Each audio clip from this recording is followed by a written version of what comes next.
नमस्कार, ताल ठोक स्पेशल एडिशन श्रीनगर से लेकर के हाजिर हैं। मैं हूं सचिन अरोड़ा। तो फिलहाल कुल मिलाकर के हम ये कह सकते हैं कि सबसे पहले यहां पर ग्राउंड सिचुएशन बताऊं, क्योंकि 10 दिन हो चुके हैं पुलवामा अटैक हुए और 10 दिन होने के बाद आज यहां पर शनिवार का दिन है, कल रविवार और परसों ये क्या जा रहा है कि क्या जम्मू कश्मीर में आतंक के खात्मे के लिए क्या सबसे बड़ा फैसला आने वाला है। यहां ठीक समझे हम बात कर रहे हैं आर्टिकल 35A की। सुप्रीम कोर्ट में उसको लेकर के सुनवाई हुई है, लेकिन उससे पहले ही यहां पर घाटी टेंस है।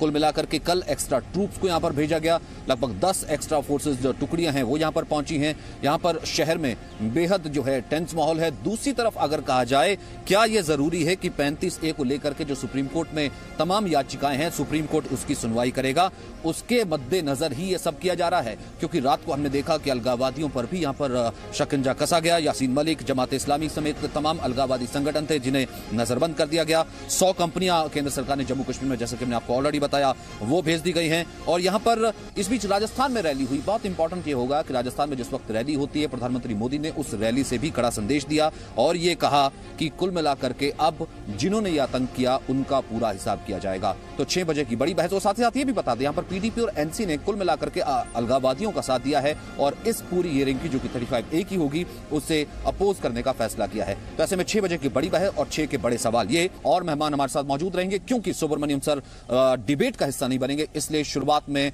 मैं सर आपके पास ही सबसे पहले आना चाहता हूं।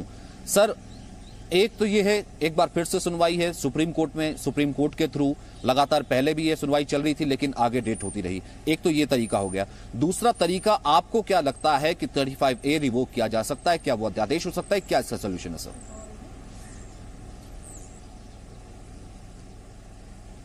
देखिए, 35A जो है वो संविधान का हिस्सा है। उसको हटाने के लिए, उसको अवैध ठहराने के लिए सुप्रीम कोर्ट के पास अधिकार है। जहाँ 370 है वो एक अस्थाई प्रबंध है और संविधान में भी लिखा है कि ये टेम्पररी प्रोविजन है जम्मू कश्मीर के लिए। और ये भी कहा गया है जिस दिन राष्ट्रपति एक विज्ञप्ति जारी करेंगे कि ये रद्द हो गया है, ये रद्द हो जाएगा। और सलाह लेनी चाहिए जम्मू कश्मीर के कॉन्स्टिट्यूएंट असेंबली। वो 53 में शुरू हुई थी उसकी सुनवाई और वो 57 में जम्मू कश्मीर के लिए एक अलग संविधान बनाकर स्थापित किया था। उसमें पहला जो धारा है उसमें लिखा है कि कश्मीर हिंदुस्तान का अटूट हिस्सा है। और इसके बाद उन्होंने उसको कमीशन को वाइंड अप कर दिया, तो वो है नहीं। तो इसीलिए आज पूरा अधिकार राष्ट्रपति के पास है और राष्ट्रपति विज्ञप्ति हमारे संविधान के अनुसार कैबिनेट की जो प्रस्ताव तैयार होती है उसी को जारी करते हैं।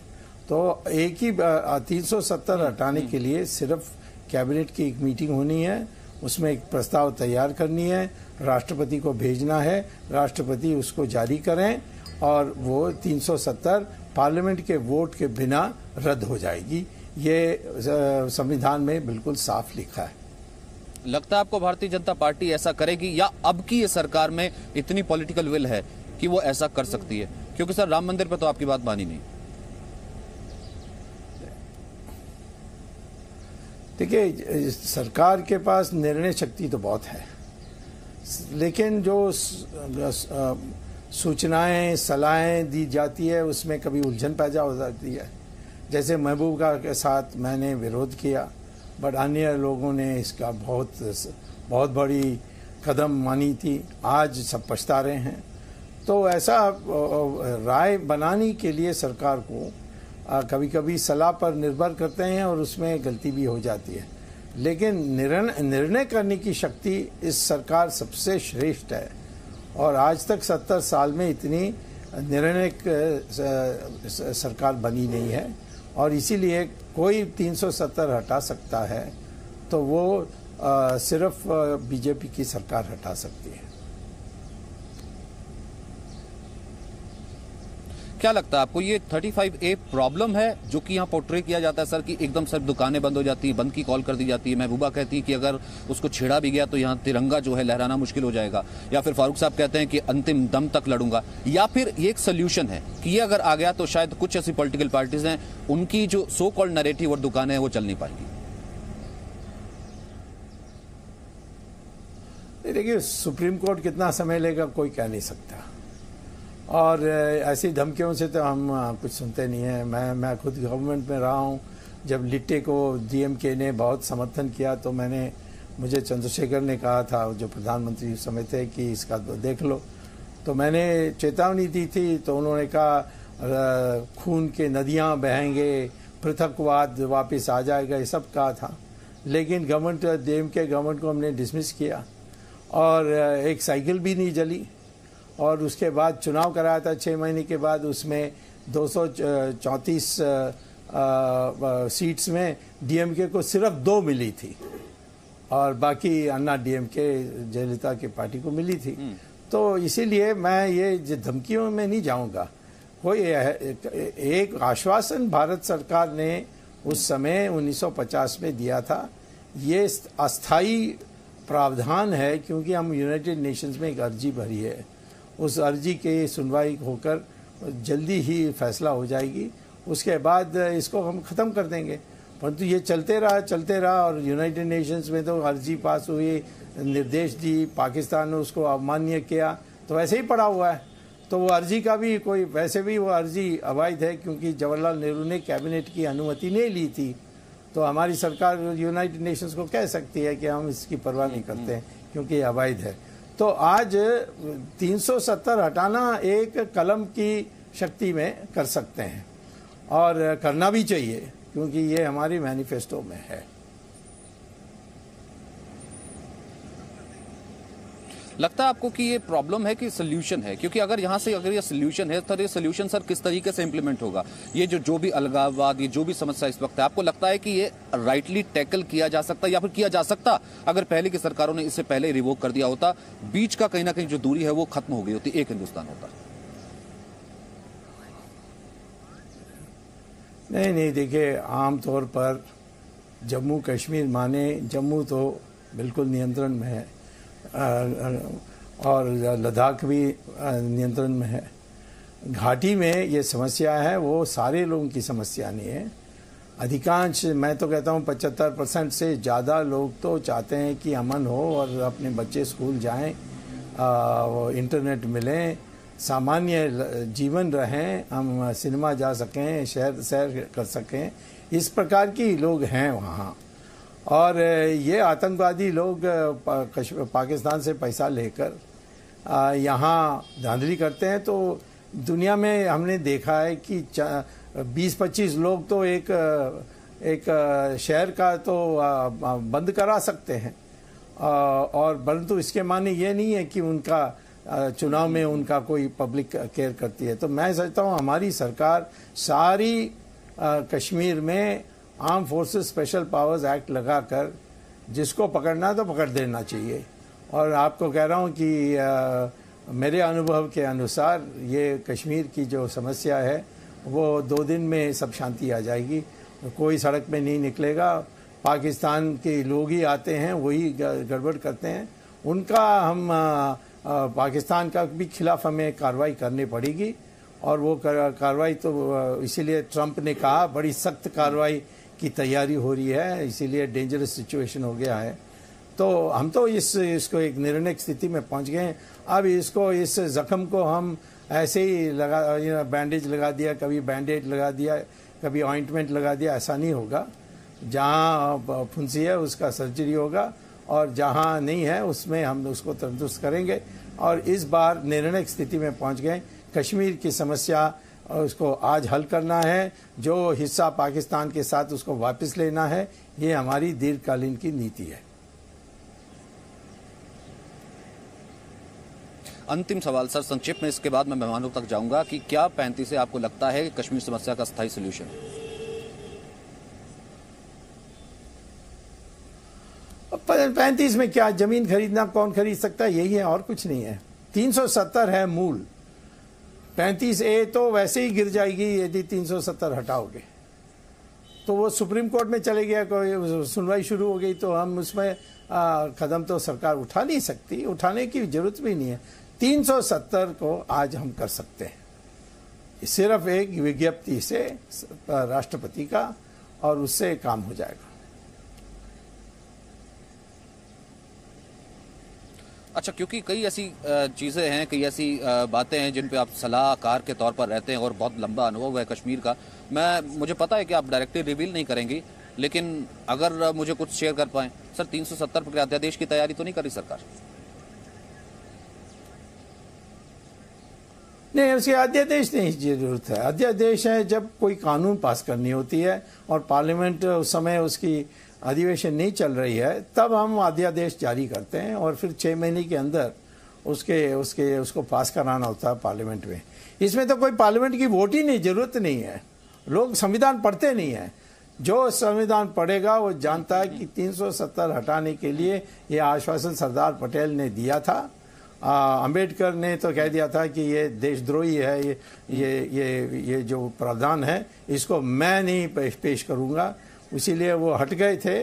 और फिर अनंत स्वामी, गोपाल स्वामी अयंगार आए थे, उन्होंने पेश किया, परंतु फिर भी सब लोग भड़क उठे। तो सरदार पटेल ने आश्वासन दिया था, ये थोड़ी सीमित समय के लिए है और हम इसके लिए पार्लियामेंट की वोट को भी हम उसमें लिखेंगे नहीं कि इसको संशोधन लानी पड़ेगी पार्लियामेंट में, और पार्लियामेंट में 2/3 बहुमत से पास होनी पड़ेगी, जैसे बाकी संविधान का संशोधन होता है, वो नहीं है, ये अलग से है।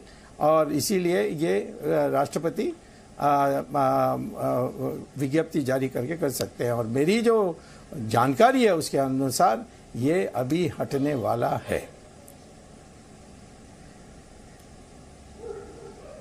बहुत बहुत शुक्रिया सर, ये आपने बहुत बड़ी खबर दी है और ये कम से कम ये कह सकते हैं यहाँ से हम बहस को आगे बढ़ाएंगे। बहुत बहुत शुक्रिया हमसे बात करने के लिए। तो तमाम मेहमान हमारे साथ मौजूद है, हमने आपको जैसे बताया था। हमारे साथ अमित मालवीय है, बीजेपी के प्रवक्ता, हमारे साथ आशुतोष मिश्रा है, हमारे साथ major general retired AK Siwach है, रक्षा विशेषज्ञ, दिनेश वार्षे है, नेता CPI, ललित अंबरदार है, सामाजिक कार्यकर्ता और कश्मीरी मामलों के एक्सपर्ट, और ईश्वरन सिंह भंडारी है, वकील। आशुतोष मिश्र, मैं सबसे पहले आपसे जानना चाहता हूँ, हटने वाला है ये सुब्रमण्यम स्वामी ने कह दिया, उन्होंने कहा कि सिर्फ एक कैबिनेट नोट की जरूरत है और सिग्नेचर की जरूरत है। आपको लगता है, आप भी इसमें बिलीव करते हैं, साथ खड़े हैं 35A सबसे बड़ी समस्या का निपटारा कश्मीर के लिए? मेरे ख्याल में वो हटने वाला है। 370 से कह रहे थे, क्योंकि 35A तो उन्होंने कहा कि जो है सुप्रीम कोर्ट में चला गया है। अगर आपने शायद ध्यान से सुना नहीं, वो हटने वाला है, 370 के लिए कह रहे थे, जिसके लिए प्रेसिडेंशियल ऑर्डिनेंस की जरूरत है। 35A तो सुप्रीम कोर्ट में है और सुप्रीम कोर्ट इस पर डिसाइड करेगा, इसमें कोई जो है कंफ्यूजन नहीं है।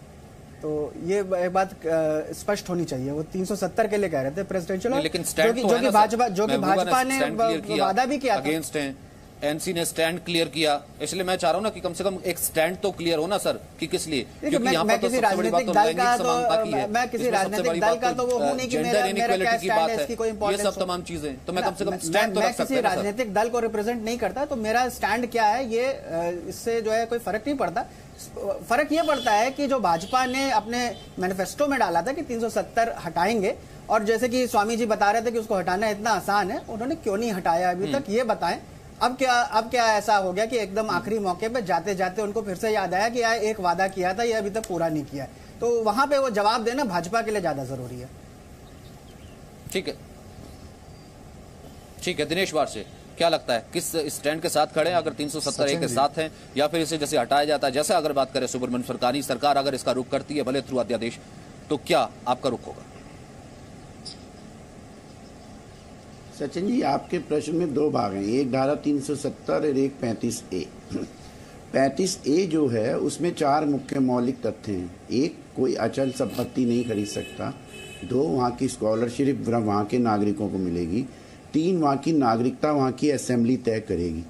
अब मैं आता हूँ, अचल संपत्ति हम सिर्फ कश्मीर में ही नहीं खरीद सकते, ऐसा हमें नागालैंड में भी रोक है, ऐसी हमें हिमाचल प्रदेश में भी रोक है, ऐसी हमें उत्तराखंड में भी रोक है, ऐसी अन्य कई राज्यों में भी रोक है। जहाँ तक स्कॉलरशिप की बात है, 2 प्रकार की स्कॉलरशिप होती है, एक सेंटर की और एक स्टेट की। वो रोक अलग है, लेकिन 35A थोड़ा ना है वहां पर सर।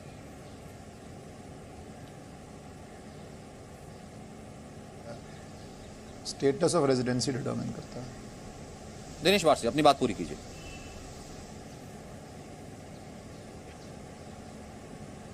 इंस्टीट्यूट में उसी स्टेट के होते हैं जो स्टेट का एजुकेशनल इंस्टीट्यूट है। सेंटर में ऐसे किसी स्टेट ललित अमरदार दिल्ली विश्वविद्यालय या सेंट्रल विश्वविद्यालय में किसी की रिजर्वेशन नहीं है, तो इसलिए उससे कोई फर्क नहीं पड़ता है। माननीय सर्वोच्च न्यायालय जो निर्णय देगा उसको देख लेंगे। जहां तक बात है 370 की, 370 पे बहुत हल्ला काटा जाता है। ऐसे ही क्लॉज 71, 72, 73, 300 अन्य राज्यों में भी हैं, वो वहां पे भी लागू होते हैं, तकरीबन वैसे ही हैं, उनमें कोई फर्क नहीं है। मेरा ये मानना है मौजूदा हालात में कश्मीर समस्या को राजनीतिक ढंग से सुलझाना चाहिए और युद्ध के उन्माद से बच के दोनों देशों को वार्ता करके आपस में सुलझी होती तो कम से कम मैं ये कह रहा हूँ ना कि ये हालात तो नहीं होते ना के बीच में। अगर सिर्फ इतना नैरेटिव रहता कि पॉलिटिकल समस्या है, राजनीतिक समस्या है और 35A और 370 एड्रेस नहीं किया गया होता तो कम से कम ये दूरी, ये गैप, ये खाई तो नहीं होती ना। अमित मालवीय, ठीक है सर, मैं एक एक करके सब पैनलिस्ट के पास होता हूँ, फिर उसके बाद मैं आपके पास वापस आऊंगा। अमित मालवीय है वही डायरेक्ट स्टैंड जो कि सुब्रमण्यम स्वामी कह रहे थे। बच्चों पे हमले हुए पूरे हिंदुस्तान में और हमारे प्रधानमंत्री जी 5 दिन बाद बोले हैं सारे बच्चों पे इतने हमले हो गए, कश्मीरी बच्चों पे, आपने हालात और बिगाड़ दिए देश में। कश्मीर की जनता, जब कश्मीर भारत का अभिन्न अंग है तो कश्मीर की जनता भी भारत का अभिन्न अंग है। इस बात को हमें समझना होगा। अमित मालवीय, जवाब दीजिए। सुमित जी, देखिए ऐसा है कि जो धारा 370 की हम बात करते हैं, ये जग जाहिर है कि ये जम्मू एंड कश्मीर स्टेट को स्पेशल राइट्स और प्रिविलेजेस देता है और ये स्पेशल राइट्स और प्रिविलेजेस कहीं ना कहीं JNK के सिटीजन्स के अगेंस्ट डिस्क्रिमिनेटरी है। जैसे वहां पर रिजर्वेशंस का प्रावधान नहीं है, जो SC ST वर्ग और OBC वर्ग के लोग हैं उनको वहां रिजर्वेशन नहीं मिलता। अगर जम्मू कश्मीर की कोई महिला प्रदेश से बाहर शादी करती है तो उसकी जो भी प्रॉपर्टी राइट्स हैं वो उस प्रदेश में हटा दिए जाते हैं। स्कॉलरशिप का मुद्दा हो, चाहे प्रॉपर्टी को वहां लेने का मुद्दा हो, इन सब को लेके JNK की असेंबली को ये राइट दिया गया है कि वो इस प्रकार के डिस्क्रिमिनेटरी लॉज बना सके। जैसा शुरुआत में सुब्रमण्यम स्वामी जी ने कहा, ये कॉन्स्टिट्यूएंट जब पार्लियामेंट सेशन हुआ तब उसमें जम्मू एंड कश्मीर को एक रियायत की तरह से दिया गया। लेकिन ये जो 35A की हम आजकल बात करते हैं, ये 35A एक एनेबलिंग आर्टिकल है। मतलब 370 तभी मान्य है और तभी उसका वर्चस्व है जब 35A में जो एनेबलिंग प्रोविजंस हैं वो दिए गए हैं। 35A कैसे संविधान में लाया गया या कैसे क्रियान्वित किया गया, इस पे अब सवाल उठकर खड़ा हो गया है, क्योंकि ये विषय कभी पार्लियामेंट में डिबेट के लिए आया ही नहीं और इसको कॉन्स्टिट्यूशनल अमेंडमेंट की तरह दिखा दिया गया। आमतौर पर ये कॉन्स्टिट्यूशन का वायलेशन है, क्योंकि कॉन्स्टिट्यूशनल अमेंडमेंट कर लेते ना, तो पहले दिन कर लेते, चर्चा ना हो और जो लेजिस्लेटर्स हैं वो लेके कौन चला था? राम मंदिर 35 से 370, 3 चीजें तो होती, बीजेपी 2 से 282 सर, तो फिर ले आते ना। वही तो कह रहे हैं ना कि या फिर दिनेश वार्षे ठीक कह रहे हैं कि बिल्कुल चुनाव के करीब आते हैं तो इस तरह की बातें उठा दी जाती हैं कि अब यहाँ पर अमेंडमेंट या अध्यादेश, इन सब चीजों का जिक्र हो रहा है। तो अगर ये कोर इश्यू है संविधान की वैल्यू का तो पहले दिन ले आते सर।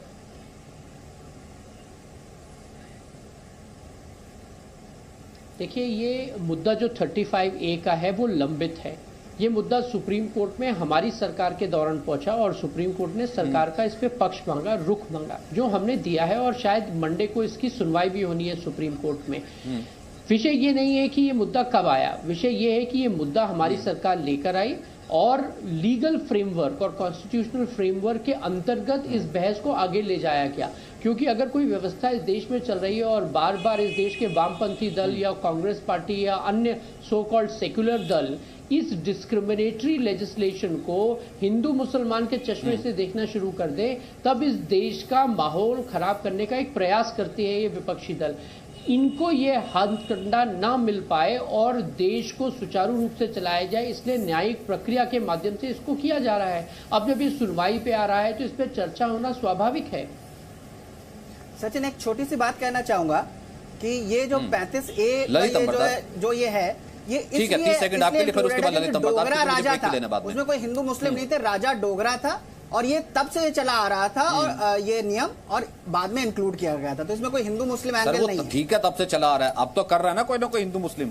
खड़े हैं कि नहीं खड़े हैं सर? महबूबा क्या कहती हैं? सर मुझे एक बात बताइए कि NC क्या कहता है, तो अब होता है कि नहीं होता? यहाँ पे ये अभी एक चीज और मालवीय जी कह रहे थे, तो 2002 में जम्मू और कश्मीर के हाईकोर्ट ने कहा था कि जो भी महिला जिसने बाहर शादी कर ली है, उसके पास वहां पे प्रॉपर्टी राइट्स रहेंगे, उसके बच्चों के पास नहीं रहेंगे। तो उस महिला से जो है नहीं अधिकार छीना गया। और ये हम सब लोग जानते हैं कि विभिन्न वर्गों के लिए संविधान में अलग से प्रावधान करने के लिए अलाउड है।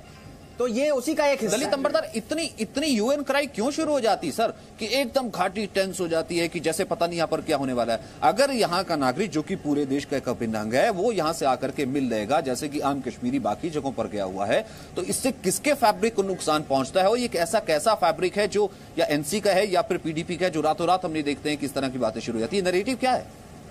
सचिन जी, कितना आश्चर्यजनक परिस्थिति है। कश्मीर के पृथकतावादी पाकिस्तान के स्टूज जो कश्मीर के अंदर काम कर रहे हैं, इस्लामिस्ट हैं, जिहादिस्ट हैं, उनको भी 35A और 370 के साथ बहुत प्रेम है। नेशनल कॉन्फ्रेंस और पीडीपी को भी इसके साथ बहुत ही प्रेम है, जो कश्मीर दिन आए दिन ये कहते हैं कि जम्मू और कश्मीर और दिल्ली के बीच में किस तरह से दूरी बढ़ाई जाए, चाहे वो ग्रेटर ऑटोनॉमी द्वारा हो या पीडीपी के जो है उनका अपना सेल्फ रूल के द्वारा हो। लेकिन जहां तक और पाकिस्तान में भी आजकल मिर्ची लगी हुई है कि कहीं ये 35A और 370 ना हट जाए। उनको भी भारतीय संविधान के साथ एकदम मोहब्बत आ गई है। क्यों? इसका हिस्टोरिकल फैक्ट जानना पड़ेगा आपको, क्योंकि जब 1947 में दिल्ली में ये घोषणा की गई कि हम जिन्ना की टू नेशन थ्योरी को नहीं मान्यता देते हैं, लेकिन उसी वक्त हमने कश्मीर में टू नेशन थ्योरी को वहां पे अपने रूट दिया, वहां पे उसको फाउंड किया। कैसे किया? 370 क्यों किया? हिंदुस्तान में लाखों मुसलमान जब 14 अगस्त 1947 को अपने देश के साथ गद्दारी करके पाकिस्तान चले गए, जिन्ना के साथ टू नेशन थ्योरी का हिस्सा बन गए, लेकिन उसी के साथ साथ लाखों मुसलमान हिंदुस्तान के साथ जुड़े रहे। उनको आपने कोई 370 नहीं दिया, 35A नहीं दिया। पीडीपी और नेशनल कॉन्फ्रेंस खुलेआम कहती है 35A और 370 क्यों चाहिए उनको? क्योंकि कश्मीर का मुस्लिम मेजॉरिटी कैरेक्टर उनको मेंटेन करना है। कौन सा सेकुलर कॉन्स्टिट्यूशन दुनिया में ऐसा अलाउ करेगा? मैं तो आज कहता हूं कि इसके साथ साथ इसमें अपना जो इलेक्शन कमीशन है और सुप्रीम कोर्ट है और जितने भी हमारे स्कॉलर्स हैं, कॉन्स्टिट्यूशनल एक्सपर्ट्स हैं, इसका जवाब दे, क्या सेकुलर कॉन्स्टिट्यूशन के अंदर एक मुस्लिम मेजॉरिटी स्टेट फिट होता है?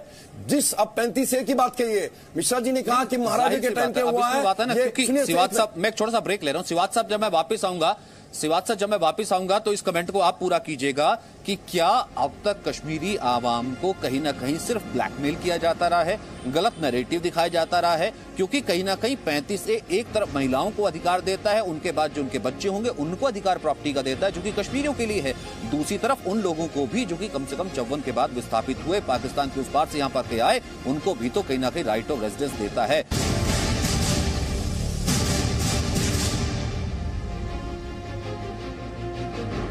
आप देख रहे हैं ताल टॉक के स्पेशल एडिशन सीधे यहाँ श्रीनगर कश्मीर से, और यहाँ पर चर्चा कर रहे हैं कि क्या 2 दिन बाद आने वाला है कश्मीर पर सबसे बड़ा फैसला। ब्रेक से पहले जिसका जिक्र किया मेजर जनरल सिवाच, मैं आपके पास आना चाहता हूं क्योंकि आपने ग्राउंड को देखा है। कल भी सर यहाँ पर जिस वक्त मैं पैनल डिस्कशन कर रहा था, एक काफी वेटरन यहाँ पर पैनलिस्ट थे, कश्मीर की आवाज थे, उन्होंने इस चीज का जिक्र किया कि सर कश्मीर की समस्या बेसिकली ये है कि कश्मीर को पॉलिटिकली ब्लैकमेल किया गया है, जो कि अब भी हो रहा है। शायद 35A और 370 का जैसे जिक्र हुआ, महबूबा ने स्टैंड बता दिया, एनसी ने स्टैंड बता दिया। क्योंकि क्या आपको लगता है कि अगर ये क्लियर हो जाएगा स्टेटस, जो कि एक बहुत टेम्परेरी चीज थी 370, तो कम से कम कश्मीर की समस्या सोल्व हो जाएगी और वो जो पॉलिटिकल नैरेटिव यहां की पार्टियां करना चाहती हैं उन्हें वो ग्राउंड नहीं मिलेगा? बिल्कुल ठीक बोला सचिन। अगर हमको कश्मीर को इंटीग्रेट करना है इंडिया के साथ कंप्लीटली, तो 370 और 35A का जाना जरूरी है, तभी इंटीग्रेशन हो सकता है कश्मीर का भारत के साथ। और ये जो आपको पता था, ये टेम्परेरी फेज था, टेम्परेरी प्रोविजन था, पर ये टेम्परेरी प्रोविजन तो परमानेंट से भी परमानेंट हो गया। इसको जाना बहुत जरूरी है अगर आप चाहते हो वो देश का एक अंग बने। क्योंकि आप क्या करो, एक कंट्री 2 लॉ, एक कंट्री 2 रूल, ये बात नहीं चलेगी। अगर देश का हिस्सा है तो वो देश के जो दूसरे प्रांत हैं उनकी तरह होना चाहिए। तो कहीं ना कहीं ये मांग है कि अगर आपको अभी टाइम आ गया है कि कश्मीर को भारत का अटूट अंग बनाने का, वो अटूट अंग जब बनेगा जब आप लॉ भी सेम रखोगे, उसके अंदर प्रोविजन भी सेम हो। तो ये जो आर्टिकल 370 है और ये 35A है, ये कहीं ना कहीं दिखाते हैं कि वो अलग है। वो अलग नहीं, वो देश का हिस्सा है, वो निकलना चाहिए। क्योंकि जो अगर वो हिस्सा बनते हैं तो सारे जो इंडिया के लॉ हैं वो अप्लाई होते हैं। अगर आप देखो हो क्या रहा है 370 कांड, वहां पर कोई इन्वेस्टमेंट नहीं हो पा रही, कोई एम्प्लॉयमेंट स्कीम नहीं आ रही, लोगों को ऑप्शन नहीं है, इसीलिए वो आतंकवाद की तरफ झुकते हैं, क्योंकि कोई एम्प्लॉयमेंट नहीं आ रही। तो इसलिए अगर भारत यही तो बात है ना ईश्वरन सिंह भंडारी, कोई तो है। चाहता है ना कि कश्मीरी जो है वो डेवलपमेंट की तरफ ना आगे बढ़े, कोई तो चाहता है ना कि वो कश्मीरी कम से कम अवेयर ना हो, कोई तो चाहता है ना कि यहाँ पर अगर जैसे मैंने पहले भी जिक्र किया कि यहाँ पर इन्वेस्टमेंट आएगा, कैफेज आएंगे, थिएटर्स आएंगे, और चीजें आएंगी, लोग अवेयर होंगे, लोगों को पता लगेगा, लेकिन अल्टीमेटली ब्लैकमेलिंग की तरफ धकेल दिया जाता है।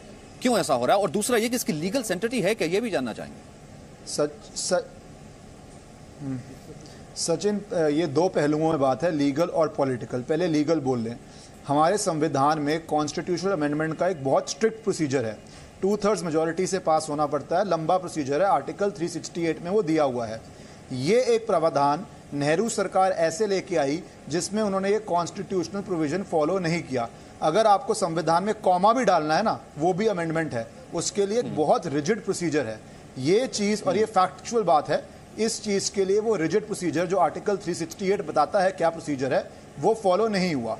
तो ये बात चैलेंज नहीं हुई, बट अब चैलेंज हुई है, तो मुझे पूरा विश्वास है कि कोर्ट स्ट्राइक डाउन करेगा। वैसे मेरे ख्याल से सरकार भी कर सकती है, क्योंकि जिस चीज का जन्म ही इलीगली हुआ है उसकी कोई मान्यता नहीं है। दूसरी बात है आर्टिकल 370 पे, इसके तो शब्द ही शुरू करते हैं टेम्पररी प्रोविजन, और उसमें लिखा हुआ है कि इसको खत्म कैसे किया जाएगा, उसमें सब क्लॉज 3 में लिखा हुआ है प्रेसिडेंशियल ऑर्डर। तो ये दोनों जो प्रावधान है, एक तो टेम्पररी प्रोविजन है पर कॉन्स्टिट्यूशन का हिस्सा था, 35A में तो कुछ प्रोसीजर ही फॉलो नहीं हुआ है, अपनी मनमानी से डाल दिया गया। नेहरू सरकार में उस समय एक पार्टी का रूल था, जो करने का मनाया उन्होंने कर दिया, पर यह असंवैधानिक चीज है। अब इसकी पॉलिटिकल इंप्लीकेशन क्या है?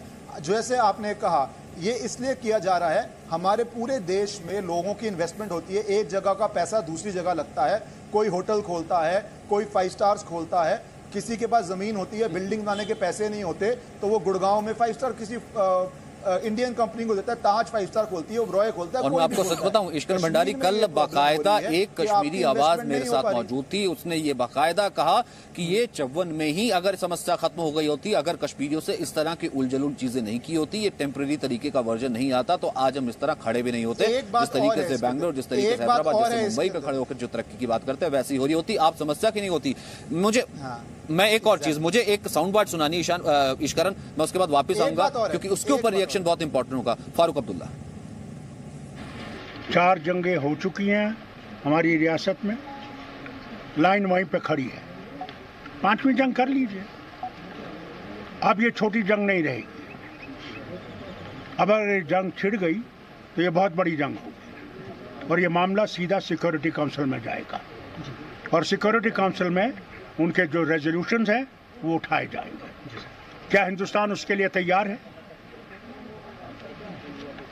क्या ये सब बुनियादी चीजें निकालने के लिए तैयार है कि सिर्फ इलेक्शन जीतने के लिए इन्होंने बेचारे गरीब अवाम को यहाँ और वहाँ मारना है, फौजियों को मारना है, जिसे कुछ नतीजा निकलेगा नहीं। अमित मालवीय, क्यों लगता है आपको? अब मैं इकट्ठा जोड़ देता हूं कि 35A स्ट्राइक डाउन नहीं होना चाहिए, 370 हटना नहीं चाहिए, पाकिस्तान से जंग करके मिलेगा क्या? उसने तो वॉर एवेड कर ही रखी है ना। क्या लगता है किसकी बोली बोलते हैं फारूक साहब?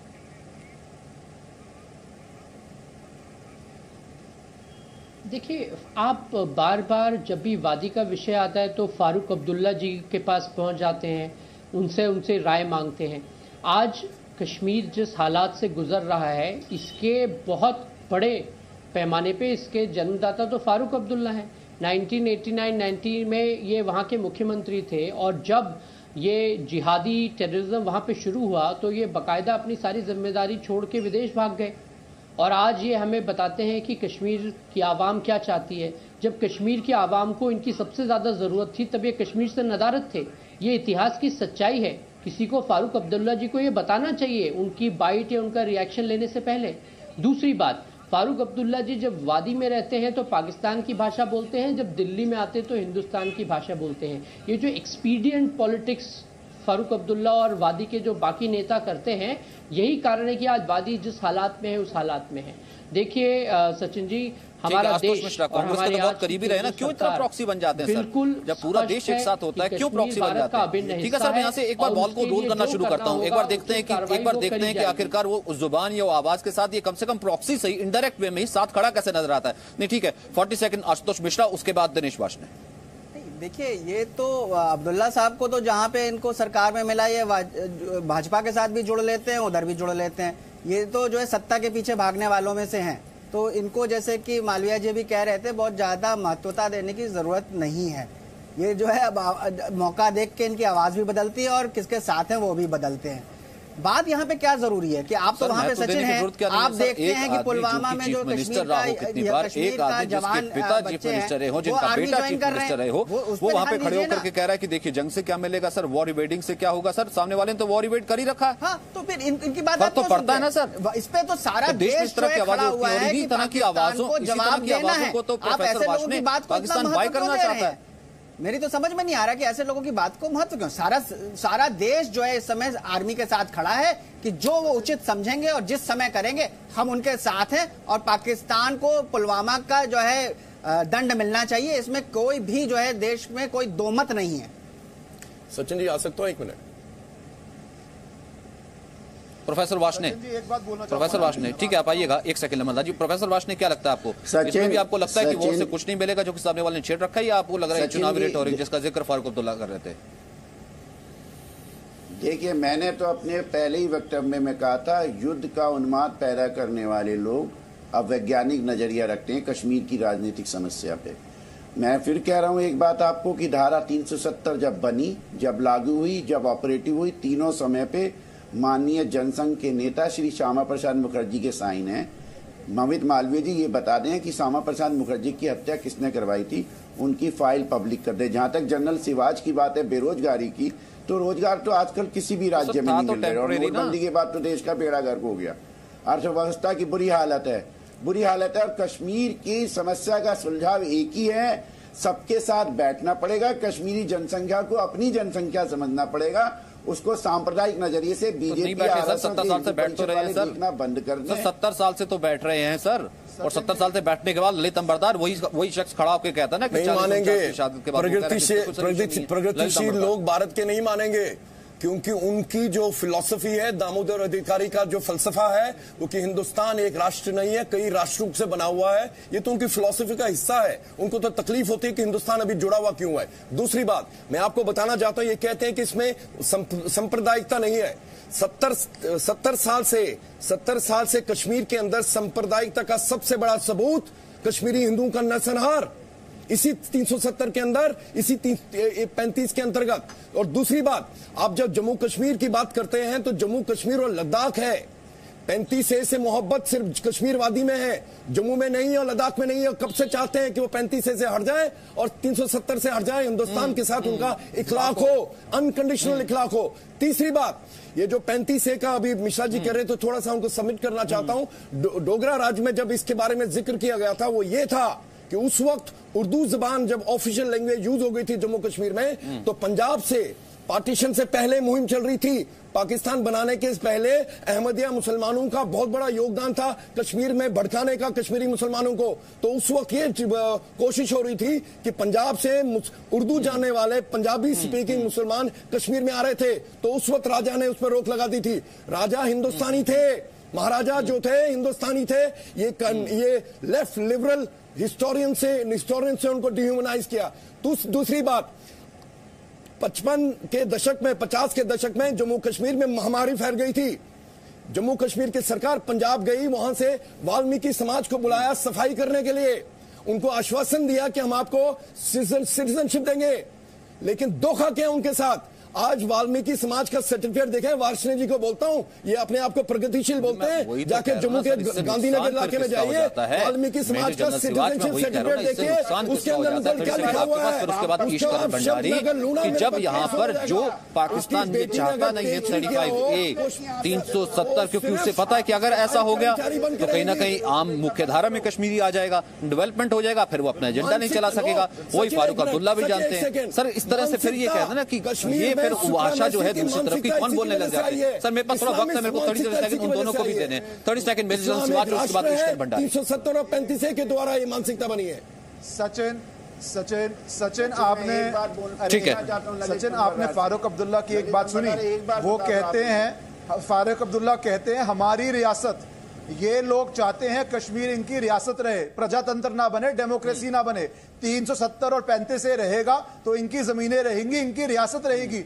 आदमी के शब्द उसकी सोच दिखाता है। फारूक अब्दुल्ला के शब्द क्या थे? हमारी रियासत। ये वंशवाद की पार्टीज हैं, ये चाहती ही नहीं है कि वहां पे डेमोक्रेसी आए, ये चाहती है इनकी रियासत बनी रहे। यहाँ पे डेमोक्रेसी में अगर वोटिंग होगी, डिलिमिटेशन होगी, जहाँ पे जितनी जनसंख्या है उसके हिसाब से वोट पड़ेगा, तो आपकी कश्मीर की समस्याएं हल हो जाएंगी। लास्ट में 30 सेकंड मैं डिबेट कर रहा था, उसमें कश्मीरी ने ये कहा कि यहाँ पर कहीं ना कहीं दो पार्टियों ने ये देख लिया है कि जैसे एक ठेका दिया जाता है, टेंडर दिया जाता है, एक बार मुझे ठेका मिलेगा, एक बार तुम्हें ठेका मिलेगा और मैं अपने तरीके से चलाऊंगा। तो उनकी दुकानदारी खिंचती नजर आती जब 35 से 370 की बात होती। इस कारण से अगर भाषा बोलनी पड़े पाकिस्तान की, वो तबीले भी शुरू हो जाते हैं। क्या यह हकीकत है? Last comment. बिल्कुल ठीक कहा आपने, यही है इसका सलूशन है। आपको 370 और 35 हटाना है अगर आप नेशनल इंटीग्रेशन चाहिए। ये पॉलिटिकल पार्टी अपना फायदा देख रही है, ये देश का फायदा नहीं देख रही, ये निजी फायदा देखना है। और इनका जो है, जब ये ऑपोजिशन में होती हैं तो कुछ और बोलती हैं, जब रूल करती हैं तो और कुछ। अगर आज देश की डिमांड है 370 और 35 हटना चाहिए और कश्मीर भारत का अंग बनना चाहिए, उसके अंदर इन्वेस्टमेंट आनी चाहिए, एम्प्लॉयमेंट बढ़नी चाहिए और कश्मीरी यूथ को चांस मिलना चाहिए और सबको बराबर से एक नजर से देखना चाहिए। एक देश, एक लॉ, एक रूल होना चाहिए।